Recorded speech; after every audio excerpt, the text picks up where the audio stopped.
আসসালামু আলাইকুম বন্ধুরা, কেমন আছে সবাই? তো আজকে আমাদের এই জবা ফুল গাছটায় অনেক ফুল ফুটছে, দেখতে খুবই সুন্দর লাগছিল। পুরো গাছটাই সুন্দর ফুলে ফুলে ভরে গিয়েছে। তো বর্ষার সিজনে দুইটা ডাল এনে লাগিয়েছিলাম। তো প্রথমে একটা গাছ হয়েছিল, তারপরে একটা গাছ থেকে অনেকগুলো গাছ লাগিয়েছি। এখন সারা বাড়ি ভরে শুধু জবা ফুল গাছ। আর এই ফুলগুলো এরকম ফুটে থাকলে কিন্তু বাড়ির পরিবেশটাই অন্যরকম লাগে, খুব সুন্দর লাগে বাড়িটা, মনে হয় যেন ফুলের রাজ্যে আছি। আমাদের বাড়িতে কিন্তু আগে আরও অনেক ফুল গাছ ছিল, অনেক প্রকারের ফুল গাছ লাগানো ছিল, কিন্তু আসলে ঘূর্ণিঝড় আইলা সিডরের পরে আর সেভাবে লাগানো হয়নি, আর গাছগুলো সব মারা গিয়েছিল।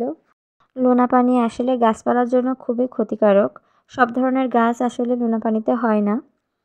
তো লোনা পানিতে কিন্তু আমাদের বাড়ির প্রায় সব গাছগুলোই মারা গিয়েছিল, শুধু নারকেল গাছ, খেজুর গাছ আর তাল গাছগুলোই আসলে বেঁচে ছিল। তো তারপরে আবার আমরা নতুন করে অনেক গাছ লাগিয়েছি, আর সেগুলো এখন হচ্ছে। তবে বাড়িটা এখন আগের মতো গাছপালা দিয়ে পরিপূর্ণ মনে হয় না, এখন অনেকটাই ফাঁকা ফাঁকা লাগে। তো যাই হোক, নতুন করে আবার সব রকমের গাছপালা লাগাবো ইনশাল্লাহ, আর বাড়িটাকে আবার সুন্দর করে তুলবো।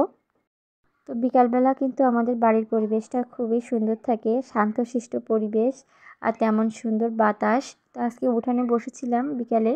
তো আস্তে আস্তে প্রকৃতির বুকে কিন্তু সন্ধ্যা নেমে আসছে, আর এদিকে খুবই সুন্দর ঠান্ডা বাতাস ছিল। তো উঠানে বসে বসে আসলে জবা গাছের সৌন্দর্য উপভোগ করছিলাম। শহরের পরিবেশ থেকে কিন্তু গ্রামের পরিবেশটা অনেক বেশি ঠান্ডা, অনেক সুন্দর ঠান্ডা হাওয়া। তো আমাদের গ্রামে আরও বেশি আসলে গাছ লাগানো উচিত, বেশি বেশি করে গাছপালা লাগিয়ে পরিবেশকে ঠান্ডা রাখা উচিত, আমাদের সবারই এটা দায়িত্বর ভিতরে পড়ে। তো দেখুন কত সুন্দর বাইরে সুন্দর হাওয়া।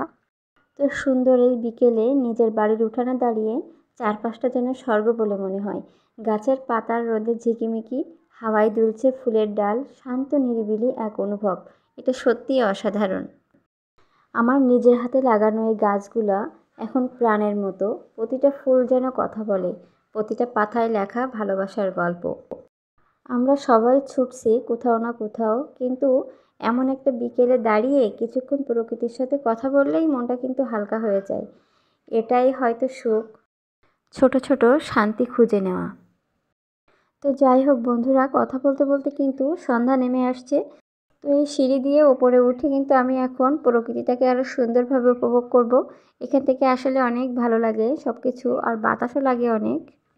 তো এখান থেকে দাঁড়িয়ে শুধু লম্বা লম্বা নারকেল গাছ আর খেজুর গাছে চোখে পড়বে। তো তারপরেও চারপাশের পরিবেশটা অনেক সুন্দর লাগছিল, আর সন্ধ্যা নেমে আসছে। তো আজানও দিচ্ছে, তো সন্ধ্যা হয়ে গিয়েছে আসলে। তো আসলে সন্ধ্যাবেলার প্রকৃতিটা আজকে কিন্তু অসাধারণ সুন্দর ছিল। তো সবাইকে শুভ সন্ধ্যার শুভেচ্ছা জানাচ্ছি। সবাই ভালো থাকবেন, সুস্থ থাকবেন। দেখা হচ্ছে পরবর্তী কোনো ভিডিওতে। আল্লাহ হাফেজ সবাইকে।